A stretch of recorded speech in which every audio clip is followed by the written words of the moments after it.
Hello, game week. Figured we'd hop on here for a little bit. It's not going to be the full show, but it is game week of the UFL. So we figured we'd come on for a bit, do a little quick Q&A. If you saw our commercial, you know Springball Boulevard is set to come back for season 2. Of course, I'm Matty Fresh. With me is the producer and director and the owner of Studio Z, Chris Zook, tonight. And we thought we'd come on and say hello to our viewers, any new UFL fans out there who might have caught us on Twitter. We're going to be taking the show off of just YouTube and putting it on both YouTube, Twitter, or X, as the kids call it now. We're going to be on Facebook as well. So multiple opportunities to catch us. We're going to keep our podcast feed up on Spotify, Apple Podcast, or really wherever you get your podcast. And yeah, we wanted to come on and test some things out, make sure all the tech's running right. And while we're at it, why not take some questions from you guys? It's UFL game week. I got a couple of questions in my DMs throughout the day. A couple of things. Chase Garbers named the starting quarterback in San Antonio. Was a little surprised. Quentin Dormady not getting the nod there from A.J. Smith. The UFL just dropped a trailer, and it kind of went through. It's on their official Twitter right now. Kind of went through the teams in like a casual way and gave little snippets and little storylines and things that you might want to know if you're going to root for the UFL. They, of course, because Fox is producing most of the media for the UFL this year, they went with the USFL teams in the lineup first. It was cool. It was a cool little trailer. I thought it was weird that they didn't include the beer snake. I think it's like the easiest thing you could sell when it comes to UFL and tradition, and they didn't really mention anything about A.J. McCarron. They had him on there, but didn't mention him by name. But we're nitpicking now. It's cool to see little things like that, little trailers, get fans involved here. And, you know, everybody wants to pick a team. It's pick a team season. And for Chris Zook, if you saw our commercial, he's still riding with the Seattle Sea Dragons, although they are temporarily defunct. Zook decided a few months ago when he was debating whether to become a Battle Dragons fan, which is what we're calling them now because there's so many damn Sea Dragons that moved over in the blue and gray and are going to play in the Dome, headlined by Ja'Cour Pearson, who will sit out the first 6 or 7 weeks of the season. But, yeah, it's about picking a team. That's what I did back in 2020 with DC. That jersey's still there on the wall. DeAndre Tompkins, number 1. He was a wide receiver back in 2020. That's what you do. You pick a team. You want to tell your kids and your grandkids and all the generations of football fans that you were one of the first fans of the team. So, of course, we encourage all new fans to come on and join us in football. Ultimately, that's what we love. Year-round football should have never went away. It went away for a bit with COVID. Now we're back with the merge and the best talent from both leagues. So we're not going to do a full show tonight. We're just going to stay on for a little bit. Please ask questions. If you have anything, we'll answer it here in the chats. We have John Wieland in here saying, Matty Fresh, what's up? What's going on, John? Thanks for joining us tonight. I had a couple questions come through in the DMs. We'll start with those. Walt from YouTube. What's up, Walt? He asked, in year 1, what UFL team needs to prove themselves the most? Birmingham. The Stallions are in a position where they are, I believe, 21-5 in the last 2 years of football. And they've done it with 2 different quarterbacks, but the same staff. Year 1, it was Jamar Smith, the product out of Meridian, Mississippi, where I actually did some local TV anchoring down in Meridian, and Jamar was a legend down there. Out of Meridian High School, went on to play for Louisiana Tech, which is where head coach Skip Holtz found him. They go to a title in year 1 and win it. Year 2, J-Mar goes out with an injury week 1. They bring Alex Magoo in. They win it all. You know the story if you're listening tonight, especially. You know about the Birmingham Stallions. But going back to what I was saying, I do think with Walt's question, what team needs to prove themselves the most, I think Birmingham's obvious for me just because can they do it when it matters most? You know, the 2 USFL championships are great, but right now, and we'll talk more about this on Thursday, we're not going to get too in depth, but right now it feels to me like the XFL has the upper hand. And can Birmingham change my mind, change the mind of a lot of fans who are coming in and looking at these title odds and looking at the conferences? Birmingham is the favorite.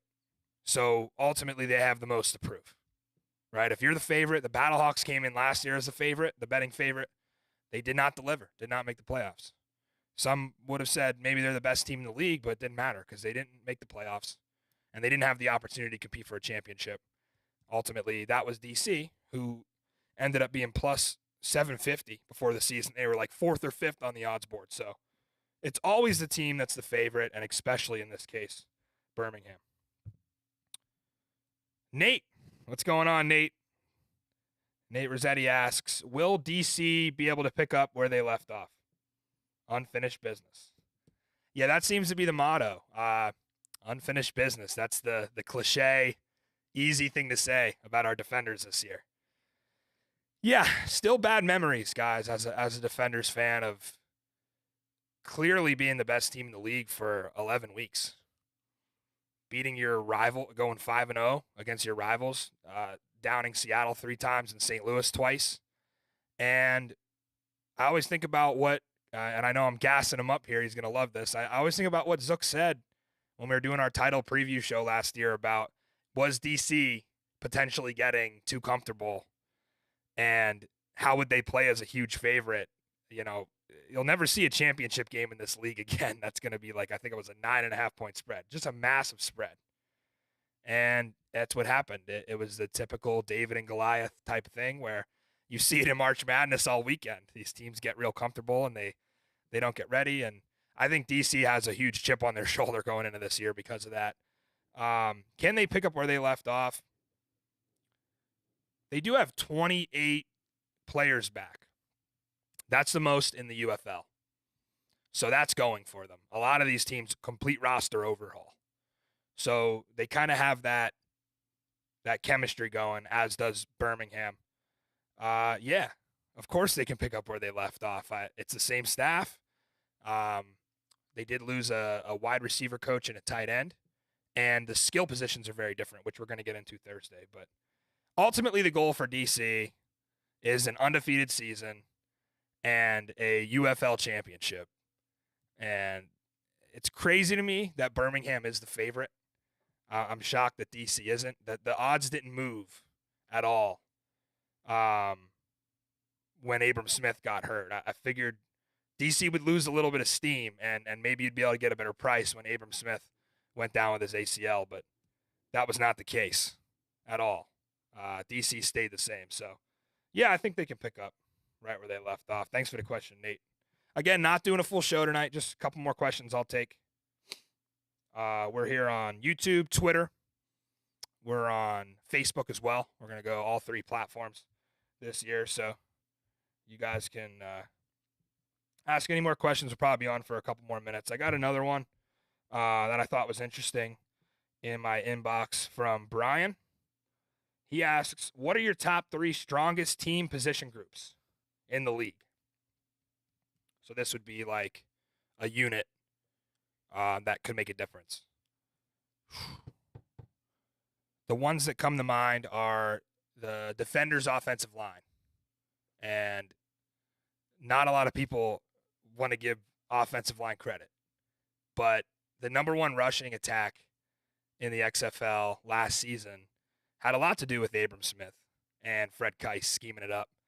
But more to do with those hog mollies up front. And the good news for DC fans, 3 of them back in DeMarcus Hayes, Liam Fornadell, and there's another one back on the right side of that offensive line as well.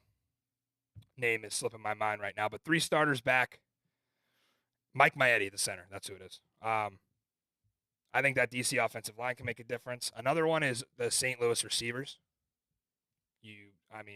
That's that's the one everyone's going to say is obvious. You got Darius Shepard, Hakeem Butler, Marcel Aitman back, the top 3 options. If you keep those guys healthy, you got Peasy coming back in 6 weeks off his knee injury. And then you had Jerome Kapp, who was just recently with the Jets and was a star of Hard Knocks. Like, what a receiving core. And don't forget Jamarcus Bradley and Jeff Thomas. They did cut Steven Mitchell. Zook's guy Blake Jackson in the slot. Like, it runs very deep. And that's what AJ fought for. If AJ was going to come back to the league, it was a checklist of things that he was going to demand. And he was going to go out and get some receivers. He was going to go out and get Brandon Silvers to hold his clipboard. That's his buddy. That'll be a good quarterback room. Silvers is a very good backup. And tight ends look good. So, I don't know. St. Louis might throw it 90 times a game. I don't think they're going to run the ball. They did get Wayne Gallman, though, so that'll be interesting. And another group. Who's another strong position group? We said DCO line, St. Louis receivers. Probably go something on defense. Let's go San Antonio front 7. I'm not going to – I kind of group the edge rushers in here with the linebackers. I think they're one of the 3 strongest units in the league. I mean, you think about watching the XFL last year and how good the Houston defense was. They led the league in sacks. And how good the San Antonio defense was. Arguably the best linebacker in the league with Jordan Williams. He was real slept on. Led the league in tackles. It just did it all. He was all XFL. And now you add Tavante Beckett. You add Delonte Scott to that mix. Tim Ward, recently cut from DC. I think San Antonio will go back and forth with DC for that front 7 as the best front 7 in the league. I mean, this front 7 for the Brahmas, though, is going to be a nightmare for quarterbacks. Delonte Scott, Tim Ward, Wyatt Ray in there, Tavante Beckett, Jordan Williams. I mean, and even the big nose tackles, Kavion Patton, over from Orlando. He was all XFL last year, so that defense is absolutely going to be for real. We'll take a couple more questions. Again, only staying on for 10 or 15 minutes tonight. Just to answer some questions and let you know we'll be back Thursday with a full episode, breaking down everything, guys. We're going to have everything back. And we can actually give you even like sort of a little teaser of like some of the things that we have back in the show this year. Obviously, we're going to do our best bets every single week. Zook and I will be hitting the books, giving you a couple plays for what we think. And we're not just going to give you the plays. We're going to break down the plays and give you the edge, offense versus defense on every matchup, position groups. We're going to have it all. It'll be the number one betting analysis that you can get in the UFL if you choose to bet on totals and spreads. We're also going to add a little DFS into the mix next this year. We have the People's Gambler coming in for us, and he is going to give us a player to start, a player to sit, and a player to sleep on every week for your DFS contest. So that'll be in the show this year. We have our tour back. We're going to call it the Battle of the Brands Tour. This year, we're going to go to 6 different UFL cities around the league. That's going to be fun. Of course, all the interviews that you guys love. You get to hear from coaches, players. Last year, we got some special guests on, like Mike Ryan of the Lebitard Show. I'm sure he'll want to hop back on with us. But the real kicker for us this year is we're going to join you Sunday nights for a live studio show here at Studio Z. And Zook and I are going to channel our Tom Jackson and Chris Berman from back in the NFL primetime days. We're going to do a throwback highlight show. And I know the UFL, ESPN came out with one. It looks really cool. UFL Today, that's going to be hosted by Scooby Mazega and Dan Dopp over there at ESPN. They're going to go on 6:30, I think, every Sunday night. So we'll get on here Sunday nights, and we'll do a full breakdown, and it's going to feel like you're you're a kid again watching NFL primetime when we all loved watching that show on a Sunday night. We're going to give you all the UFL highlights. It'll be fun. And then Zook and I are going to talk about all the games and react to them and see how our best went. And that'll be available on pretty much all our platforms. But yeah, that's I mean, we're going to do a poll every single week. Our Boulevard Power Poll will come back. And yeah, that'll pretty much be it for us this year. I'll take, like, let's say 2 more questions. Somebody asked, which teams will see the biggest jump in attendance? That's San Antonio for sure. I think Texas is all about winning football and winning culture. And if you know the Roughnecks culture and you know what they were able to do last year in the first half of the season before the wheels kind of fell off, you know that they got a solid staff and a solid group there, and that will reflect in their attendance. Great facility. Who else? Arlington, I think, is another one. If I'm going to say Texas loves to win, yeah, Arlington will be right up there as far as a jump in attendance. I'm not going to say St. Louis and D.C. because the bar is already set, and D.C. sold out their last 2 or 3 games. St. Louis, like, when you have 40,000, 35,000 coming every week, how much higher can you really go? We'll see. That's a challenge for Battlehawks fans, see if they can get to 60, 65K one day. But as far as, like, the first week, you're definitely going to see a lot more Renegades fans out. They want to defend that championship. It's also pretty cool that opening day over at Globe Life Park where the Rangers play. I think first pitch is at 6 Central. So if you want, you can go to the Renegades game, check that out, leave, tailgate a little bit, walk right across the street, get a drink at Texas Live, and hop right into Globe Life. Why not? Go 2 for 1. The XFL opener last year didn't coincide with baseball. This year, the UFL gives the Rangers and the Renegades a little bit of overlap, so that could be cool. I think more like local markets should think about that, like the Cardinals with the Battlehawks, the Nationals and the Defenders are very close. That could be pretty cool to cross market. So yeah, we'll go San Antonio, Arlington. I can't think over the top of my head anybody else that's really going to see a significant increase. But stay tuned for St. Louis. If that team comes out and they start, I think they play DC week 5, so they have a chance to start 4-0 before they get their first loss. But yeah, if they start 4-0, maybe the dome fills up. Thank you everyone for hopping in tonight. I guess I'll take one more. Why not? Again, just a quick Q&A tonight. Jumping in, saying hello. It's game week. We're pumped up. We couldn't stay off. Zook and I were here testing out some things, and we said, why not? We'll hop in live and come on here and answer a few questions. This was kind of a 2-parter rule question I got earlier today. The first one was, why didn't the UFL change the playoff format? Equal merge, I think, is the answer to that. It's hard when you're Jerry Cardinal and Eric Shanks sitting at dinner in 2021, which is actually what great article from Sports Business Journal came out today detailing kind of how all this went down with the merge. And we learned that in 2021, Eric Shanks, who's an exec at Fox, had a dinner with Jerry Cardinal a few days before the USFL championship game. It actually might have been, I guess, 2022.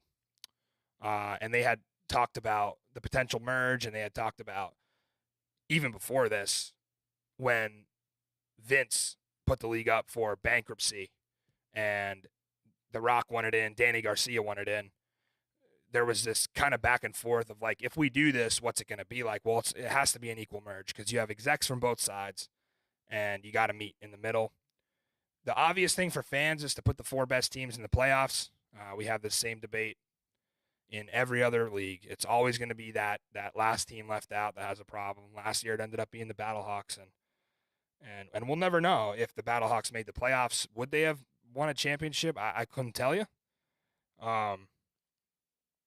But this year we're getting 2 USFL teams and 2 XFL teams, and they just needed an equal merge. I mean, you weren't going to convince them otherwise. Once the league really combines and becomes more unified, which honestly, like, I don't care if it does. I like the USFL versus XFL vibe. I love the rivalry. We read a quote from Vontae Diggs of Memphis, who said a couple weeks ago that the XFL guys think they're better, and quite frankly, they're not. That came right from Diggs' mouth. And this is what we love to see. This is football. We don't need this.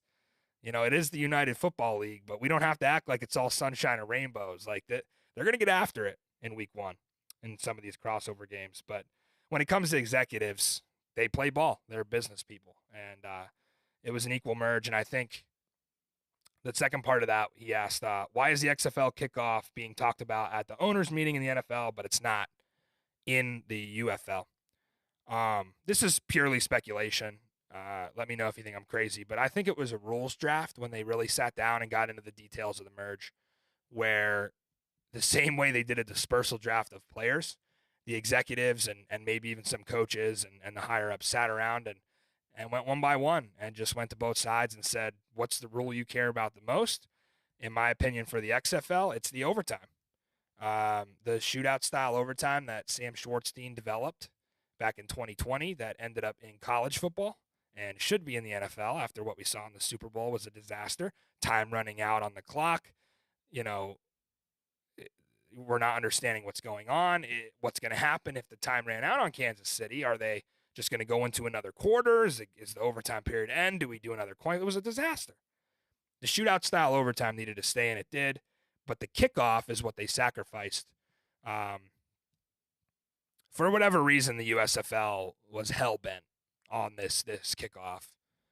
And this whole, the XFL is going to be this big test for the NFL rules. I feel like people kind of overlooked that and just said, they won't actually do anything. No, they did. There was 2 things. It was the 4th and 15 play, which is actually going to stay, but they're going to cut it to 4th and 12, which is wild. The 4th and 15 is something that the Eagles owner, Howie Roseman, or he's the GM, right? The owner's Jeffrey Lurie. So the GM, Howie Roseman of the Eagles, voted for the 4th and 15 play to be implemented as an onside kick alternative. He didn't have much agreement among GMs, but you never know. In the future, they might adopt that. But the kickoff is something that every team, we've been hearing a lot about it on the McAfee show, was kind of on board with, and all the special teams coaches came together and sort of agreed on it. Now it's being talked about at the owners' meeting. So it is weird. To me, it's kind of backwards to have the NFL talking about your rule and then you're not going to use it in your league. I get it that the UFL wants to get guys to the NFL, so you want the rules to be the same. But I don't know. I'm kind of for the other side. I like developing new rules in this UFL. What do you have to lose? Why not? The 4th and 15 onside kick alternative is now a 4th and 12. It's 3 yards. I tell you, it makes a world of difference. There is going to be more conversions, and that changes everything. It's much different when you ask any receiver on an option route what their route tree looks like.